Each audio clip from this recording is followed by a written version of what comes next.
Welcome to the Life in Michigan podcast. Life in Michigan is more than an online magazine. We share the stories, experiences, and vibrant personalities that make the Great Lake State truly unique. In this podcast, we bring you inspiring, heartwarming, and sometimes unexpected conversations with people who call Michigan home. From the rugged beauty of the Upper Peninsula to the bustling creativity of Kalamazoo, we'll cover the stories and define what it means to live, work, and play in Michigan. This week, we're talking with Detroit photographer Scott Millington, someone who knows the city well. Scott spends his days walking its neighborhoods, hanging out in its coffee shops, and catching the little moments that make Detroit, Detroit. His familiarity with the city shows up in every frame. Scott, welcome to the Life in Michigan podcast. How you doing? I'm doing great. Thanks for having me. Excellent, man. You know, I remember how we met through when you were doing the, I think it was cameras and coffee.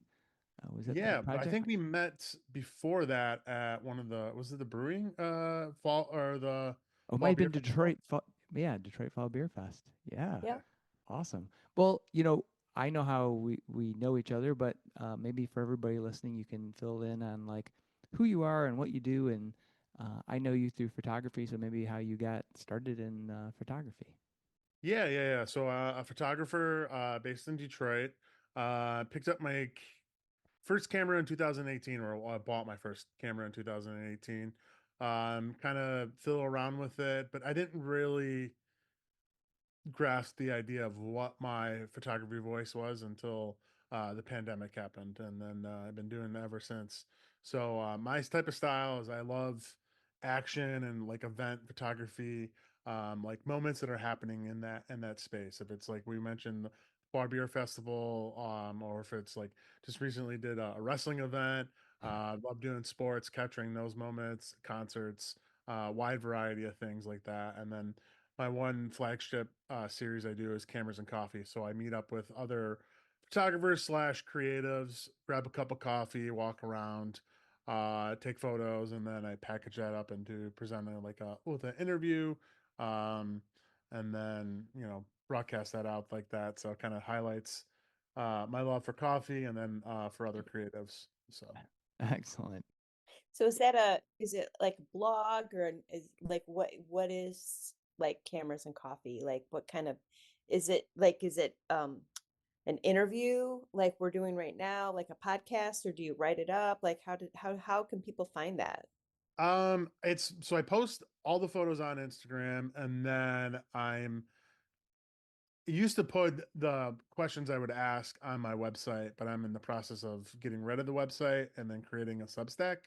Uh, Oh, I'm actually going to be post my first one on Friday, so I have a Substack going for that. So Excellent. yeah, and that's it's just like exciting. general questions that I kind of ask. How long you've been doing photography, or what are your creative inspirations, or who do you look up for, and your goals for the next year and stuff like that. But it's just kind of more of just general conversations with someone, kind of learning how their craft and how long they've been doing it, and it's very interesting because depending on where I'm walking, it could be one area of Detroit, and then the next time I do it, it's in a different area of Detroit. Or, for example, we did Ann Arbor for you guys, so I like to kind of get outside of Detroit because you kind of shoot the same things, or I go to the same coffee shops. So adding a little change of pace is always helpful. Nice. Awesome. Yeah, we kind of tooled around Ann Arbor and I was in awe of your photography just because I am intimidated by the whole aspect of like doing street photography, which I think you do really well. And I'm curious, like, so you know, when you started shooting, like, how did you morph into that kind of avenue of photography? It's interesting. So when I became really good, or not good, became really good, but when I like kind of developed my eye was during COVID, and like no one was really around. So I was like documenting nothing really. And then as it started to kind of go into the Black Lives Matter movement that was happening around that time, I Yeah. started I was going out to some of the protests, and I just brought my camera along and just took a couple shots, and I didn't really kind of understand what I was doing when it comes to documenting that moment. I was just placing the photos and people are like, oh, these are really great, you're really Yeah. kind of capturing like what is happening in that moment. Because if you think about it, photography, our goal should be to capture, images that are going to last a lifetime. If it's street photography, if it's sports photography, or current event photography, these photos that we're taking, you know, my grandkids could look and say, hey, these are photos that were in the 2000 and during COVID, and this is what it Yeah. looked. So yeah, that was kind of that. And then it eventually, as people started to get back out and doing things, I'm like, I just wanted to go shoot things. And I developed that Cameras and Coffee series in 2021, January, when I got together with a buddy haven't seen because of COVID. Nice. And then just started getting confidence to go shoot things. And you say street photography is a very intimidating thing. It just takes having a good personality. For at least feel like I have a good personality to say, hey, I'm going to take this photo, but I don't really want to, include the person in the photo if I don't need to, or I can ask the person like, hey, can I grab your portrait? Because I like taking those like instant portraits right at that moment. I don't want the person to kind of think about it. Yeah. So yeah, it's just, I don't know. Confidence is, I got that jolt of confidence and it just continued to go. So, Excellent. So, when you were talking about like your style of photography, how has that changed over the course of time? So from when you started to now, how has that journey been changed? that's a good question. So it's interesting because as I started to kind of print off my photos, I was looking back at like right when I bought my first camera, I'm like, man, these are really crisp shots. And then something happened where I don't know, I decided to try to get too creative and like try to do that. And I didn't really present myself as taking authentic photos. They were trying to be like, oh, what everyone else is doing. Uh-huh. So that was kind of one of the changes. And then another change I noticed is instead of just like, you know, taking 1,000 photos and just like spraying and praying and hoping to find photos Right. through that, that became kind of a very daunting thing because you have to, sort through 1,000 photos to find, the 10 gems that you like. So slowing down and being more precise with what you want to take. Um, that was kind of another step that I had. And then it's just, you know, switching up cameras and buying different cameras. If I have one of my favorite cameras I have is the Ricoh GR3. That's a more of a pocket camera where I can have that with me at all times. So those are kind of almost like my daily blog type photos where I take what is happening in the moment. If I'm in the grocery store, if I see something really kind of cool, I could take a photo there instead of having my big giant Canon camera that has big giant lens. Those are Yeah. kind of set up for more for event photography. Nice. So, like when you're at the grocery store or you're out in Detroit, like out like walking around or you're at an event, like what usually catches your eye first? Is it like what catches your eye when you're out there? Like at the grocery store, what's going to catch your eye? Um, it's interesting because it's like grocery stores is like sometimes it's like I don't know if like a box of cereal spilt over or something like that. Those are like authentic like moments that happen in life. So capturing that or sometimes if like colors kind of match together with that. I kind of interested in that. But like when I'm out just walking in general, um, I don't know. I love fire hydrants. I have like, I could probably make a photo book of fire hydrants. So Awesome. that's a very interesting kind of weird thing that I love taking photos. Or I like bicycles too, because I think bicycles also have a lot of personality with that. So if they're chained up, against a bike lock or something, or bike locked against a bike rack, I think that could kind of be kind of cool. In aspects like that. But just kind of looking for like what is happening. I don't need people in my photos to do street photography. Sometimes it's helpful. But you know, just life happening or is always kind of cool to capture. So, when you're in Detroit, what is there an essence to the city that adds to your artistic view? Do you feel like the city becomes part of the scenes and the themes that you're trying to shoot? Yeah, especially with like the growth of Detroit. When I graduated college was 2012. I got my first job down in downtown, and I didn't have a camera at that moment, but I would always walk to Comerica and back for lunch. And then you kind of just see how things kind of changed. And I would take photos from my cell phone, and those things like that. But now, for example, the Hudson Center, that big giant thing that just got built like that. I was taking photos right when it was starting to, lift off the ground and taking photos of the construction workers as they're putting this, steel beams. And so now to see where it's at with the big giant structure, it's kind of presenting over time. Like this is where it was at, Yeah, 2022, and now here in 2023, this is where it's at. So that plays a factor into some of my photos, but then this things are always changing. Unfortunately, I love going to restaurants and, bars and established like that, but those we lose those places. right. So I have, documentation of, where these places were at, or, I spent time at this location and, unfortunately they had to move or they have to close and, those are historical moments that I get to kind of have. Yeah, yeah. So, when you're wandering around Detroit, is there any like hidden gems that you would, want to share with folks that you parts of Detroit you just love? Ooh, I love taking photos in Southwest. Um, is probably one of my favorite spots, and then also like Hamtramck and very similar to like the house styles that they have. Oh Uh, yeah, they're very close, tied, with that. Southwest, there's Clark Park, which is also kind of cool too. So there's a lot of, action around there. There's Owl Club. There's just very interesting, colorful signs, establishments that are local to that area. So I kind of really love taking photos around that area. So Love where doing is that exactly? so South.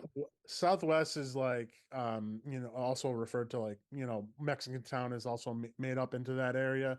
It's kind of starts where the Gordie Howe Bridge is at. Okay. mm-hmm. So that's actually leans into the where I like to go to the next part is I love doing riverfront too, Oh yeah, especially the park that they just opened up. Drawing blank on the name, Ralph Wilson Park, I think that's what it's called. Have you guys got a chance to get out there? It's the big giant like, it's no, I our want. it's our New York or Chicago park that we have that's just like, it feels like a few acres long, with, playgrounds. There's got a concert venue that's supposed to be there. It's again all along the river. So that's kind of a fun park. And then there's like six or seven of them on your way over to Belle Isle. So those I think are some hidden gems or maybe known gems, but I love taking photos there. Yeah, yeah. No, I haven't. I've seen that park was open, but I haven't gone down, got down there to check it out yet. But it Yeah, looks you'll really you'll cool. you'll definitely enjoy it too, especially if you ride your bike or, walk around. They got splash pads, they got like a makeshift river that they put in there too. So Wow, cool. Is that over by like the Quinder Cut? so it's more closer towards closer towards the Gordie Howe Bridge, Okay. um over by like the train station in that area as you're Oh going yeah, into that. yeah, Yep. yeah, yeah. We did a tour of the train station with the Detroit History Tours, and that was awesome. Yeah, Have and you then like done that's another thing that kind of document. Actually, my first or first opportunity I had to take photos was with a digital or sorry, with a film camera, and I was out in the area by the train station, so I took a lot of film photos of those. And then as that was that actually was like 2017, I think, Nice. to kind of see the transition of that park, Roosevelt Park in front of it, to the train station now being up and running, and Yeah, people are working in it. People are coming to visit like that. So yeah. I did some. I took Brenda with me. We did some band photos for a band called Hate Unbound, like right out there. Before it was renovated, it was just yeah, like deserted. with no windows or anything. But yeah, Yeah, nice rustic feel to, now to being, yeah, very gaudy, um, lights and all that type of stuff. It's, it's a cool spot out there.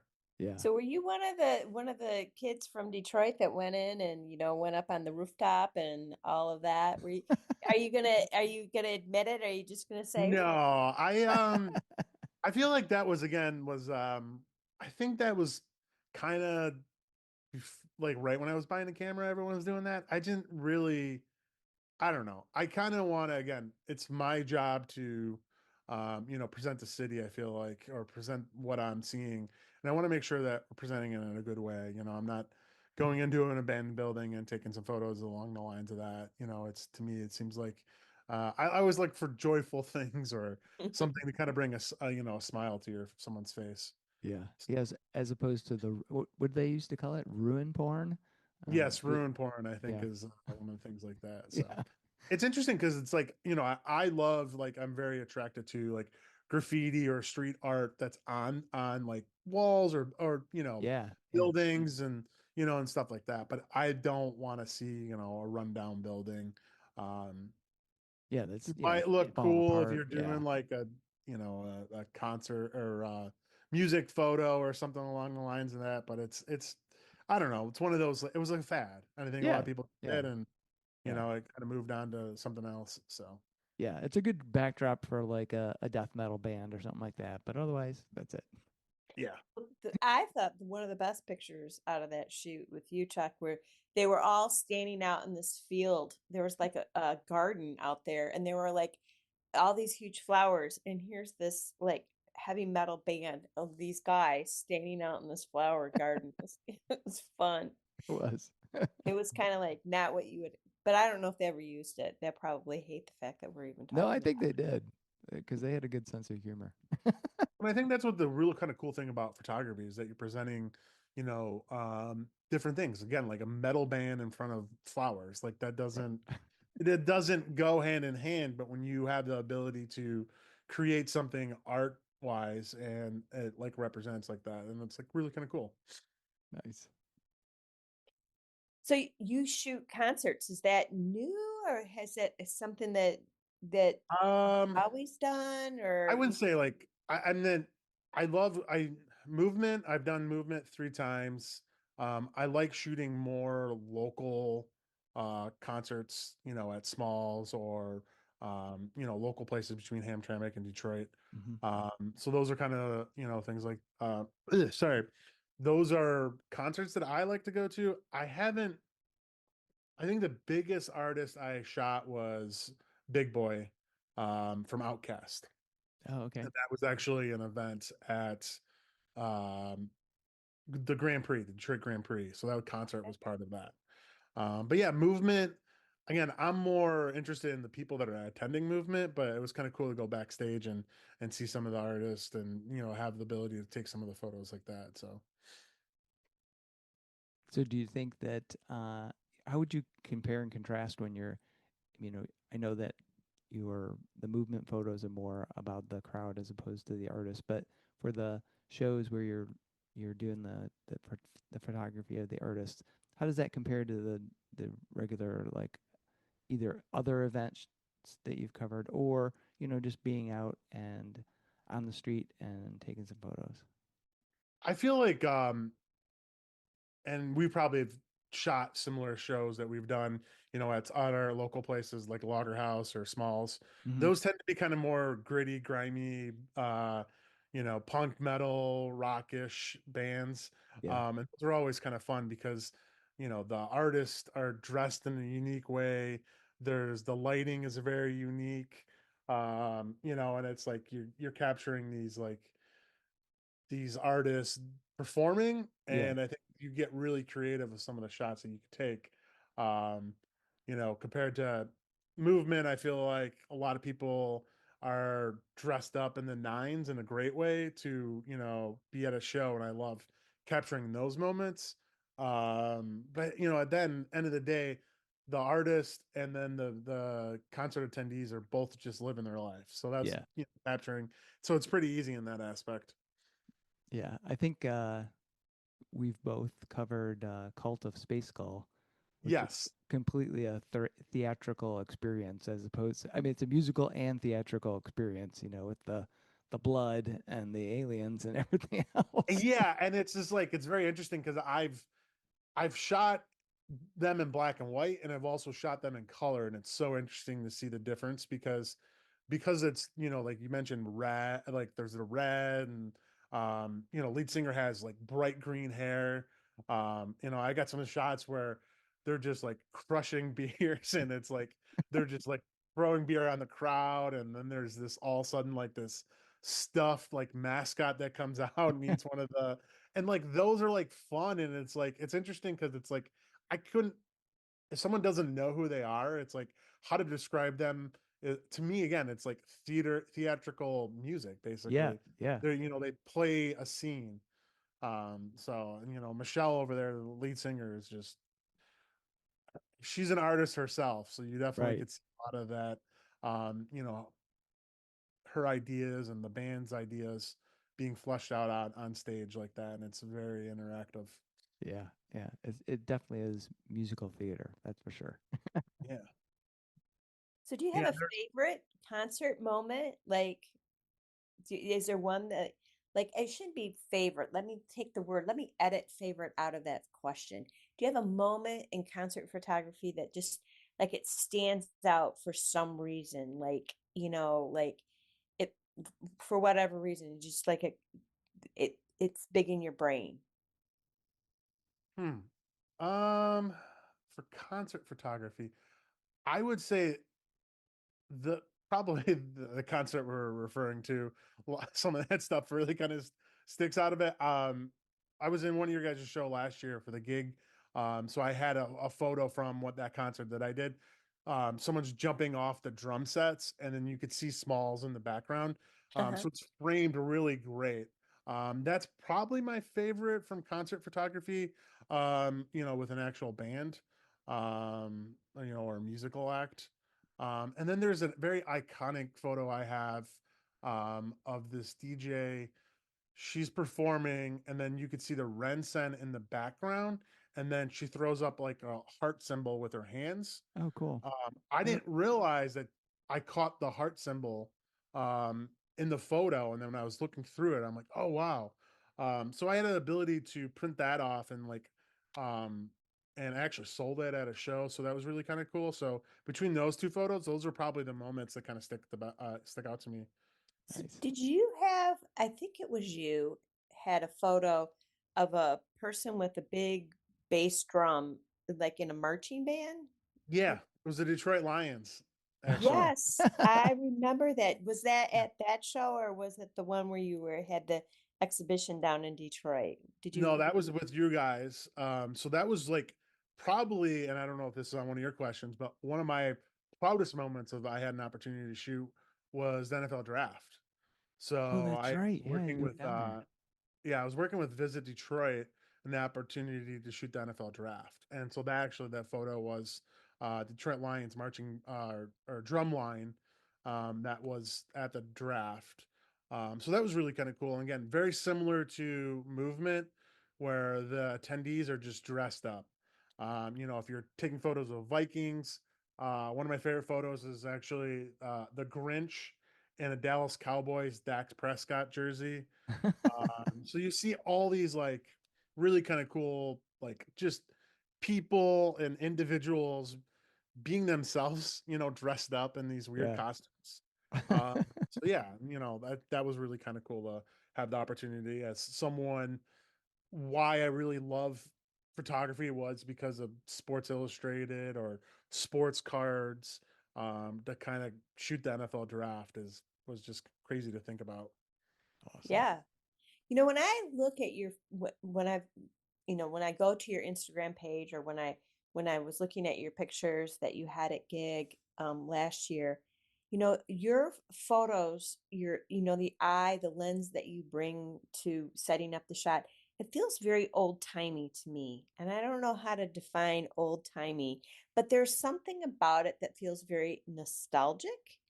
and I don't know if it's the light, like what you do to capture that essence. Does that make sense at all? Like, Yeah, a lot of people get that. And then, it's I like again, it's like these photos I kind of like I feel like when I make a really good photo, people don't know the exact like decade or era Yeah, that like it's when it actually happened. in. Yeah.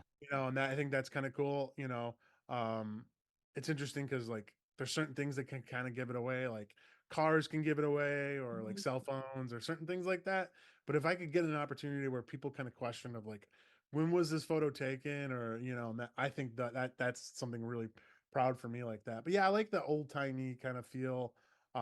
It's interesting because like when I first started, I was always sliding highlights to the left or sliding highlights to the right, and just moving those bars, and some of it was getting so blown out in the background or all that type of stuff. So it took a little bit of time to kind of figure out where my style was with that.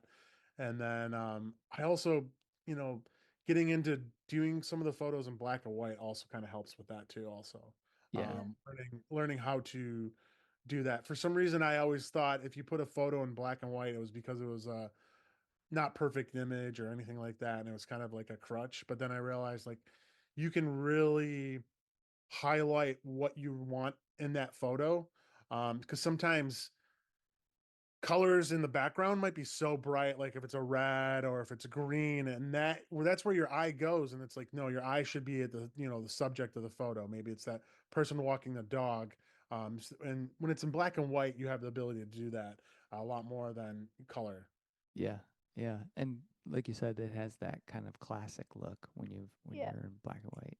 Yeah. Yeah. Like I can see Chuck's picture. Like if I'm like, if something pops up on Facebook or Instagram and a picture floats by, I don't even, I know it's Chuck before I even see like the little, watermark down in the corner. Yeah. And like I can see his, like I know what his style looks like. And it's the same with yours. When I see yours, I'm like, that must be Scott's because I can just tell, right? You've dialed that in and it's really cool. I mean, Yeah, and I think it's helpful too because it's like um that makes me look for certain things or when I'm out shooting and stuff like that. But then it's like, or I could just have it as like something that's a very random object or something like that, and kind of present through that way like that. So Yeah. So, we started when you were talking about cameras and coffee. And so, one thing I want to know is, have you had Super Duper coffee? no, where's that at? Oh, so our friend Christopher Lasher, who works for Griffin Claw, Okay. he just opened a place on Shane, right by Gratiot, I think. Or yeah, I think it Oh, is. Shaner and Crash it or Yeah, Shaner. Yeah. okay. Uh, not too far from Eastern Market. So yeah. Okay, super duper coffee. yeah, yeah. I So will have to check that out. you'll have to try it. I think he's just roasting there. I don't think it's a storefront yet. Okay. But um when we did Day with Jay before the Detroit Beer Fest this coup- in October, and one of our stops, our first stop was to have to see Christopher's new space. It is what is it? It's a coffee roastery. Is that how you say that? And he's got his new space, and he's doing super duper. You should check it out. Yeah, Yeah, I'll have to yeah. look I don't it know up. if it's open yet, but yeah, that would definitely be a good one. So we kind of talked about what the idea was behind that, but you've met a bunch of different photographers through that. Um, what was the most surprising thing about like meeting and working with that community of people? I think the surprising thing is like that I forget the tally where I'm at. Last year I had a show that kind of recapped all the photographers I did. So it was really kind of cool because I had a whole wall of everyone's portraits, and then I had photos that I took from Cameras and Coffee put up, and then I had other artists submit their photos that they like. It didn't have to be from the walk; it just in general. So I want to say I'm probably close to 200 guests I've had, and it's very interesting because the people I've shot with, like I've shot with a friend, the friend that I had or sorry, the friend that was on that walk I had, he was first camera was that camera I actually gave to him. I sold to him for not for the walk itself because he was going to go on a trip.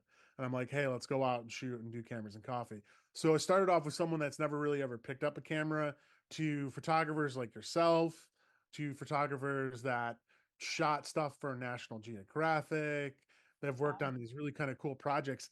And I didn't realize how big some of these photographers are. Yeah. Uh, I just kind of saw that they're, on Instagram, and I'm like, hey, I have this series. I love meeting up with other photographers. You're interested in doing that. So that's kind of cool. And it's been cool because some of the photographers I've shot with for the first time, never met them. Then they became friends, That's or cool. the same thing with the coffee shops. Like, so you go to these places and you meet the owners or you meet the regulars. And so that really kind of helped, bring my network of photographers and creatives into a kind of cool thing like that. And then at some point, I did have to say I need to open it up to do other creatives because Right. I was running out of photographers to shoot with, and it's kind of cool because it, where that idea kind of where I had the opportunity to kind of pivot was I had a friend that was um she was a photographer, she knew how to use a camera, but she really used like a theater, like her theater background to doing shots. And I'm like, oh, Oh, I can open it up. Like, if you're an improv actor, come on over. Let's do cameras and coffee because you're seeing the world through improv instead of through photography. So it's just kind of cool, and having an opportunity to sit down with other creatives and to do that is really kind of cool. And then videographers and all these different creatives. It's just kind of a cool opportunity to connect with people and then also, showcase the work that they do. awesome. You mentioned getting to know some of the folks that are at the coffee shops. So you should maybe like give a shout out for some of your favorite coffee shops so that we can go Ooh, drink their coffee. this is I was putting you on the spot. yeah, I know it's not a spot, but now it's like, okay, so these are the places that he likes, and I didn't make the list. No, so number one, my favorite place is Craig's Coffee. It's over there in the Cass Quarter area of Detroit. Uh, Um, he's a roaster, has a coffee shop. That's probably number one. What was Uh, it again? Say that again. The name of it? Craig's Coffee. Craig's Coffee. All right. All I'm right. Googling Yep. it right now. I like Anthology based in Eastern Market. Oh yeah, I seen that place. Yeah. That's a really good one. And then I like Red Hook. There's multiple locations, which is really kind of cool. And that one, the first two, they roast their own beans, um, use their own coffee, and then the other ones, Red Hook brings in different people that they have their own coffee like that. Um, yeah, so those would probably be my top three places that I enjoy. Awesome. Uh, so yeah, Cool. All right. yeah. Are there any other projects you're involved with besides Cameras and Coffee that Yeah, involved with or starting? uh, currently just cameras and coffee. I am working on a zine. Well, I'm a judge for one of the zines. Sorry, yeah, I'm a judge for a zine that's going to be coming out, um, called New Wave. Oh, cool. So this is their second edition. Um, it's actually called, the official name is Detroit New Wave. So it's a peer reviewed photo zine. So Wow, I was awesome. on the first session or the first zine, and then they asked me to be a judge for that. So Very cool. So I'm assuming it's printed yep, and yeah, it's when's printed that? zine, and then there's like you can only find it in certain locations. There's 500 prints. Oh, It's going to be at that. So yeah, all right, All cool. right. Well, that sounds super fun. I Yeah. love a zine. yeah, it was. It's a very interesting process to be a judge because it's like I forget like the exact total of judges. I think we had between like 6 to 8 judges. So it's like I see one photo, I'm like, oh, this is awesome. And then the other person doesn't not as like it as much as I do. And you starting to kind of get into this debate of like, you know, what photos make it, what photos don't make it, Ah, because there's a certain limit that they look for photos, so not everyone gets in. So it's a very interesting thing, and it's like, oh man, I'm like, am I being too harsh? So that's like my one big takeaway was I too harsh with some of these photos, but it's a very interesting mix of street photography, portrait photography, fashion photography, all kind of mixed into one magazine. So it highlights the city and it, represents the artists that are in the area for it. So That is really cool.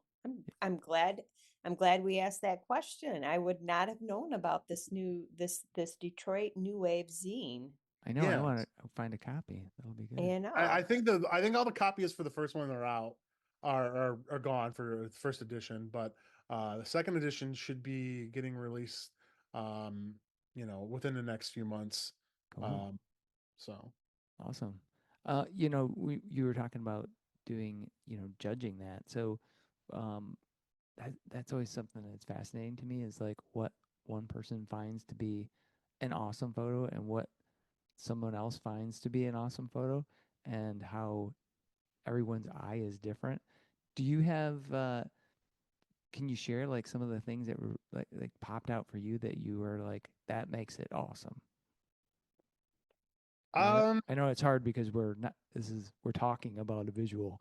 yeah, no, it's like some of the photos, or at least like photos for me that or photos or just art in general, Yeah. when I look at something and I have to ask questions, I think that starts to kind of get into the territory of being really good art. Like, what was this person like? If you see a person crying in a photo, like, why was that person crying? Or like, what led this person to be in this position where they're at right now? Or like, asking these like who, what, when, and why, and how, from some of the stuff like that. And I think that kind of does like that, or starting to kind of paint a story with Yeah. that. And I feel like that's when I look at really good art, um or just like images that kind of stick in my head. Some fresh image that just stuck in my head last night, or during a hockey game, there was the Detroit Red Wings versus the New York Rangers, and there was like a bench clearing brawl at the end of the game, Wow. and you see this red from the Red Wings and then the blue from the Rangers, and they're all in this like jumbled up pile, and it's just so bright and so like colorful and like that, and like that's an image that'll stick with me for probably forever. And that was just like a fresh image that just happened, um the night before we recorded this podcast. That's crazy. So Wow. did you snap? Were you able to get that image? No, I just saw it. I saw it on Instagram. I wish I took that Oh, photography. And those are like certain things like that. But no, that was just one that kind of made its social media or even in the news. It was it's a photo that I think will kind of stick out for forever. Yeah. Well, you did There's mention you were doing some sports, right? Some yeah, that's why I was wrestling. thinking that maybe you No, were doing. I wish. I wish. I have not had an opportunity to shoot with the Red Wings. I've done some NFL. I did the NFL draft. I got the opportunity to shoot with the Tigers a few times. I've did Western Michigan football, did Wayne State football. I've done some Detroit Mercy basketball games, and then Oakland basketball also, and then Detroit City football club. Oh, nice. Nice. That um that would strike me as being very much like concert photography because you have to be like anticipating what's going to happen next, right? Like and I'm talking like I know what it's like to do either one of those things, but you know, how do you know where to be in order to get the shot, right? Yeah, that's one thing that it's interesting. Well, it helps that I know the game, that I'm covering. So like I can understand like, okay, so this might be a passing down if it's, 3rd and 7, so they're gonna pass. But the Hmm. thing is though, it's like you could pass it to 4 or 5 different people. Right. So sometimes it's like you got to be in the right spot. I know there was an example I'll give you. I was covering the Westerns football game. So I'm in the end zone, and they're maybe 2 or 3 yards out from the end zone. So I know they're going to run the ball most likely. And so the football player comes running right up to me of all the photographers, and so I was in the right spot, right time to take this photo, and he's just like, you could just see the joy on his face, but he was also trying to be very intimidating Yeah. in front of the camera. So like those are certain things that have been kind of cool to take like that. But again, I'm more attracted to taking the interactions of the players on the field or on the bench. So those are kind of cool things like that. Because again, that's when they're being themselves instead of playing the game. Right. Uh, because a lot of that has to be, I think there's don't get me wrong, it's not luck, it's a lot of skill.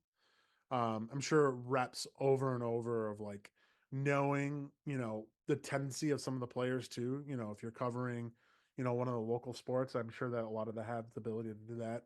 But if I would say it's the players' interactions with each other or with themselves, probably my favorite photos. So Yeah. Well, it kind of goes with, like you said, what pops out is the images that prompt a story. So when yeah, you see those interactions and you capture a glimpse of, say, two players interacting on the bench, that prompts a story. Maybe one guy's chewing out the other guy because he fucking dropped the ball and he's like, God damn it, come on. yeah. Yeah, like another one of my favorite photos from that was there's one of the football players. He was praying right before the game, and I just had an opportunity to kind of snap that photo, and it's just like that was an authentic moment that kind of happened in the time. One other one that kind of sticks out to me was for the Detroit City. It was actually one of the away players went over to the stands and hugged his mom, Oh, Oh, and nice. I was just right there and I snapped that photo. So I had to do some investigation and kind of find out who the player was because I wanted to make sure that he got that photo. Yeah. Uh, Yeah. because those are like authentic moments that you don't plan on having captured. But if someone captures it, I feel like that's my responsibility to make sure that they have that photo. So Nice.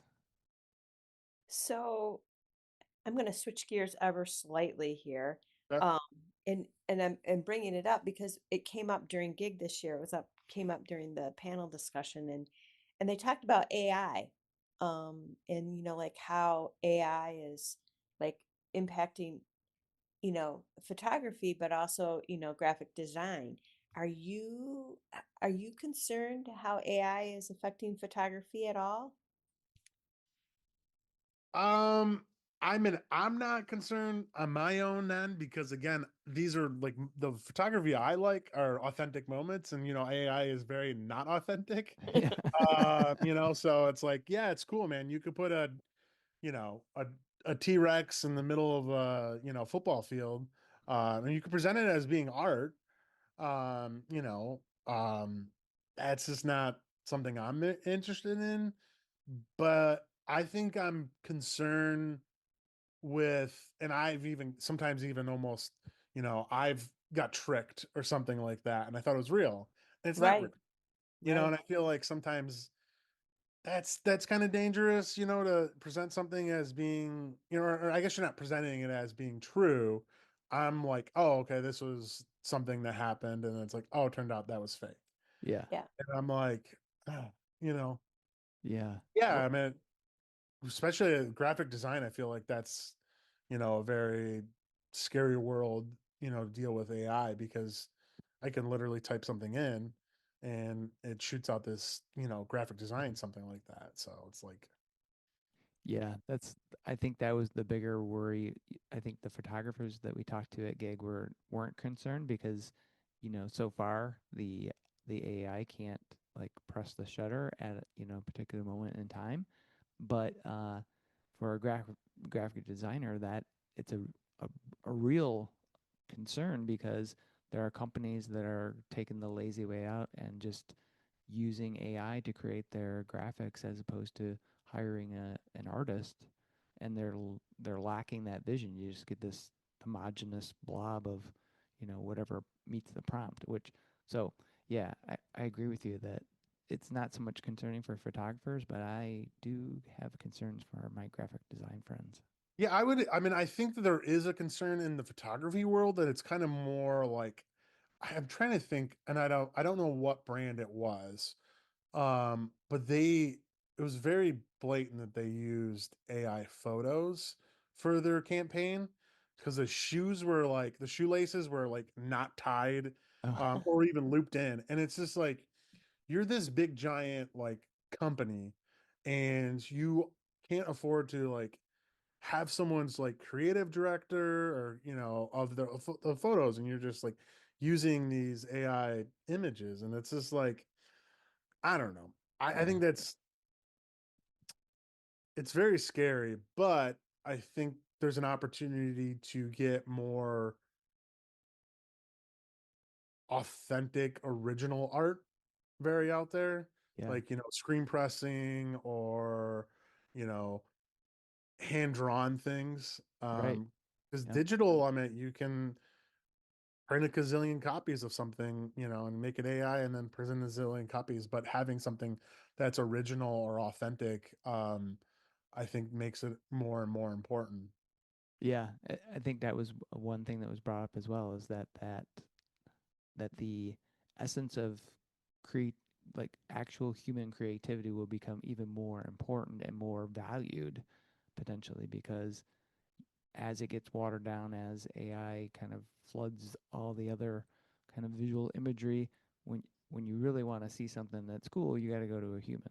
So uh, Yeah. Well, and I think that's like, I don't know. We're in this digital world, and it's like, I feel like I would love to just go back and just more communicate with people in person. It's right, easier. right, I right. mean, technology in this situation helps us because we're able to connect through this way. But yeah, sometimes like technology is too much, or it's too complicated, or makes things too watered down. Yeah, And I feel like we lose our authentic self in during all that process. So, yeah. So do you see any opportunities that AI could bring to the photography world? You as a photographer? uh, I don't know anything off the top of my head. I'm sure that there's something, out there. Again, I mean, it's AI is not going anywhere, so we've got to figure out how to use it as a tool Yeah, instead of, being afraid of it. Mm-hmm. 'Cause I feel like if you're afraid of it and don't use it, you will be left behind, unfortunately. So just kind of figuring out, how to do that. I mean, I feel like I use sometimes, once in a while I'll use it for work. You have to kind of use it for work, but I feel like the best way of using AI is like knocking out small, tiny tasks that you just don't have time for, or you have to set time to go do. Like, yeah, for example, if you're packing a list, creating a list of what to pack to go to a trip for Chicago, just yeah, fire it in the machine, and it's like great. It puts everything kind of in order like that way. To me, I think that's be kind of a useful way of AI, but like, yeah. I don't know. I saw the other day there was a country song that's in the top 10 of the billboards that's all AI. And it's like very gross because I feel like Yeah, it's, again, if you didn't tell me it was I probably would have believed that it was a real song. And it's like, it's just gross. yeah, It's gross to think about that. And, it's like there's no background story to this artist. It's just yeah. whatever his name was created through some machine, you Yeah, know? I want the AI to like get rid of all the spam calls, clean up my spam, and keep the phishing and all that crap out of my email. That's what I want it to do. I don't want it to like write music or do graphic design. I want it to do like meaningful things. Yeah, like things that we could take from our everyday life that we don't have to worry about, so we could create our own art and we can Yeah, enjoy people's art. yeah, Yeah. So, this hour has flipped by really fast. Yeah. I'm in the warning zone here. Is there anything that, because I have a few more questions, but is there anything that we've not talked about that you were hoping that we would like ask you about, that you want to like mention? Any shout outs or uh, No. I mean, I guess like my one thing, and I don't know if this is where you say this, but if you want to give me a follow on Instagram, my Instagram handle is SAP Millington, Millington. That's where you can find me on there. So you can see some of my Cameras and Coffee series, any of the events I attend, in Detroit or anywhere else. Usually kind of present the story of myself through the Instagram and the photos. So And you mentioned you're going to be on Substack soon. yes, yes. I don't know how to plug that yet because I'm trying to figure everything out. But it'll Well, be on Instagram. It'll be in Yeah. my bio. Well, It's a very to me. I think this is kind of because I promote Instagram, my Instagram and all that stuff. But sometimes it's again we deal with this AI stuff, and it's like half of these videos that you get suggested to you are these like you know NHL mascots fighting off against each other as if they were, sumo wrestlers. And it's like, I don't want that. yeah. No one wants, no one needs that. So, I feel like, with Instagram gets kind of cluttered down with all that, AI stuff. And then there's just, it's also a time suck. And so I kind of look for another platform to kind of present my art. And so I'm going to try to give Substack a shot. And, it gives me an opportunity to kind of write and, present things in a different thing. Cause Instagram doesn't have the ability to kind of present your writing. Yeah. It has you give you a link to somewhere, but, yeah. you have to click on something.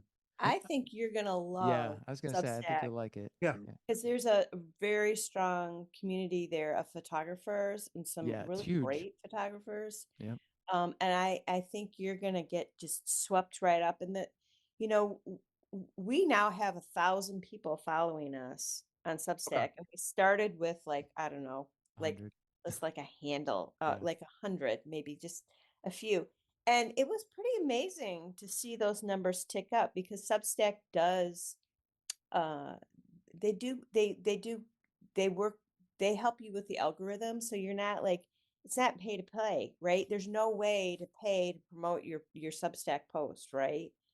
And it's really about building your community there. And I think you're gonna you're gonna be all over it. Yeah, you're going to Yeah, love it. I've had it for a couple weeks, and I think we follow each other in itself. But like, it was actually like one of the podcasts that I listened to.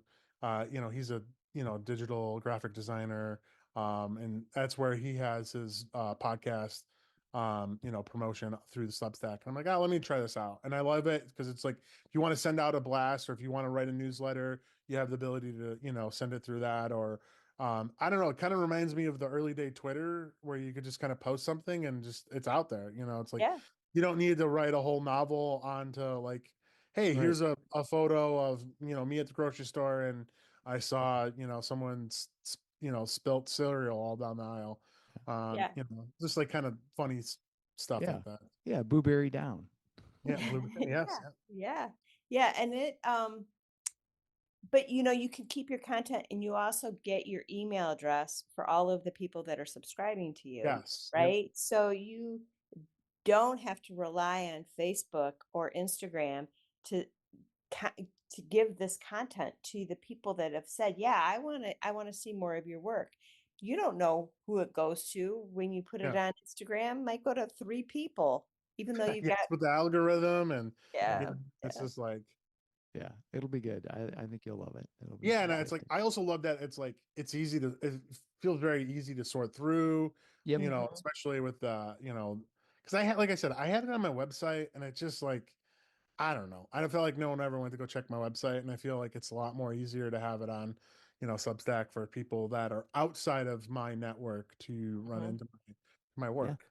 Yeah. So Yeah. Good idea. Good idea. Well, by the time this comes out, your Substack will probably be active, so we'll yeah, we'll be sure to put it in the show notes and all that good Yeah. stuff. Yeah. Yep. All So, right. what advice would you give someone who wants to try street photography? Like, what would you like?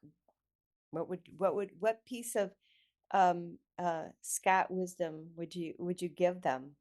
I would say I meant for street photography. I would say, or just I guess in general, any photography, do not be intimidated um, by taking photos.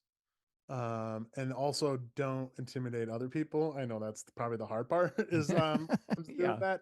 It's sometimes you have this big giant lens, but it's just like if you have the ability to be incognito, do it. just take the photos, act confident when you're doing this.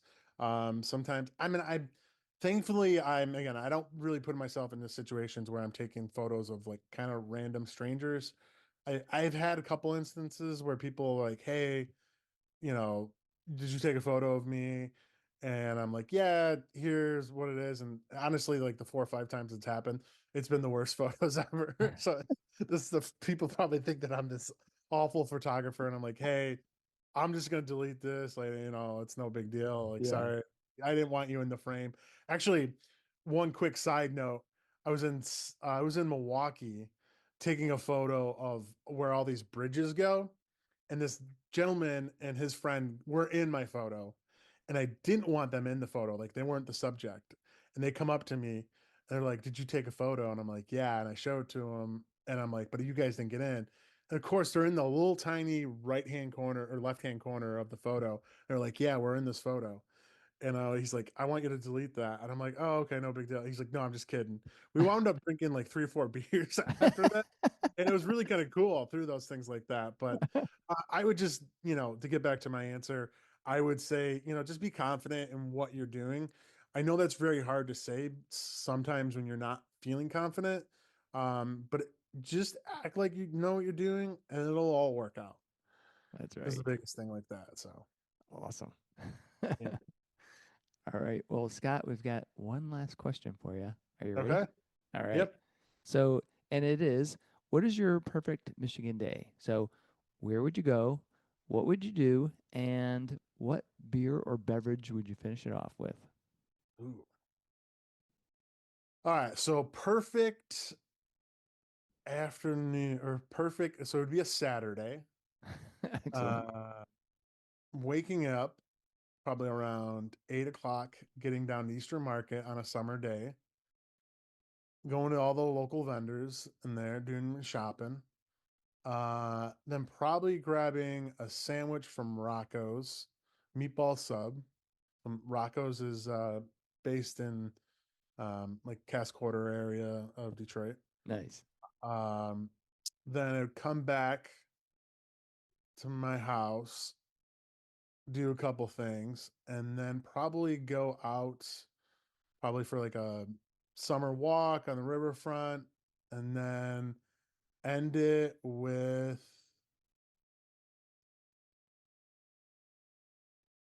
probably Oberon beer from Bell's.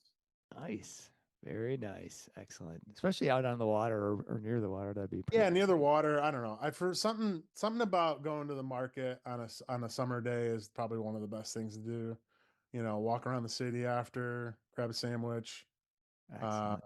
go home, hang out, do a couple things, and then go back out and enjoy the nightlife of Detroit. So, Excellent. I got to try that meatball sub. Sounds awesome. Yeah. oh, it is a great place. Well, Excellent. we're heading down to Detroit on Saturday. Going over to the Mother Loaf to pick up some bread. Okay. Um, have you been to Mother Loaf? It's a bakery over. No, but I hear about it. I've heard about it. A lot of people love their bread like that. What are you getting there for, like Thanksgiving or something? Or Well, Stephanie is making, she calls them bread bags. okay. Um, and this is the way people used to store their bread, you know, in 100 years ago in these linen bags. Hmm. And you can keep your bread on the counter for a week in these linen bags that she's making, and she's selling them. And so she's a friend of, so I've known Stephanie for, I don't know, 10, 15 years. Anyway, I reached out and I said, I want to buy a couple of them for Christmas. We're going down there to pick up some of the bags and get some bread for Thanksgiving that's coming up. So yeah, it's amazing bread. And she's got all of these tips for like keeping it fresh and you know, so Freezing we'll it and buy everything. we'll Yeah. buy a bunch Yeah. and then Oh keep yeah. it. Well, that's a one place I definitely gotta check out. But yeah, then after that, go over, grab a sandwich at Rocco's. Yeah. Yeah, Really good. Perfect. we're gonna have to try Rocco's. Excellent. Well, Scott, thanks again for being on the Life in Michigan podcast. All Yeah, right, yeah. thank Thanks for you. having me. All right. Take care. Yep. Thank you so much for listening. Be sure to hit subscribe on your favorite podcast service to catch every episode of Life in Michigan. Help us spread the word by rating the show, sharing it with your friends, your neighbors, your family, your mail carrier. Share it with everybody, and leave a comment. We'd love to hear your thoughts. Stay connected by following us on our website and social media. This is a Life in Michigan production. Until next time, take care and have a fantabulous day in Michigan.